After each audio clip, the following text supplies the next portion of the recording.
കുറ്റുമണ്ണ്, ചാക്കുനൂല്, ആസ്ബസ്റ്റസ് pipe, ഓടിൻ്റെ കഷ്ണങ്ങൾ ഇവ ഉപയോഗിച്ചിട്ടാണ് നാദാചൂള ഞങ്ങളുണ്ടാക്കുന്നത്. ഇത് ആഴ്ചയിൽ ചാണകം ഉപയോഗിച്ച് മെഴുകണം. കാരണം നൂൽ വണ്ണത്തിലുള്ള പൊട്ടലുകളുണ്ടാവും. അത് അപ്പോഴും അടയ്ക്കുന്നതിനാണ് ചാണകം ഉപയോഗിച്ച് മെഴുകുന്നത്. ഇങ്ങനെയാണെങ്കിലും വിറക് തള്ളുന്ന സ്ഥലത്ത് തട്ടിയും മുട്ടിയൊക്കെ അതിൻ്റെ അരികും മൂലയൊക്കെ പൊടിഞ്ഞും അടർന്നുമൊക്കെ വീഴും. അത് ഇടയ്ക്കിടയ്ക്ക് നമ്മൾ നന്നാക്കി കൊടുക്കണം. ഇത് ഞങ്ങളെ സംബന്ധിച്ചിടത്തോളം വലിയൊരു പണിയായിരുന്നു. ആ പ്രശ്നം പരിഹരിക്കുന്നതിന് ഞങ്ങളൊരു പരീക്ഷണം നടത്തിക്കൊണ്ടിരിക്കുകയാണ്. അത് വിജയിച്ചതിന് ശേഷം ശരിയാവോ ഇല്ലോ എന്നുള്ളത് പിന്നെ പറയാം.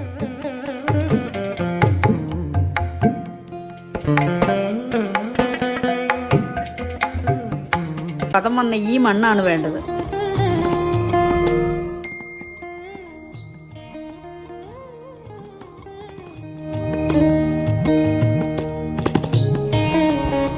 മണ്ണുകൊണ്ട് വിള്ളലടയ്ക്കുന്നു ഇന്ദുലേഖ. സൂക്ഷ്മ വിള്ളലുകൾ അടയത്തക്ക വിധം മണ്ണ് മെഴുകി.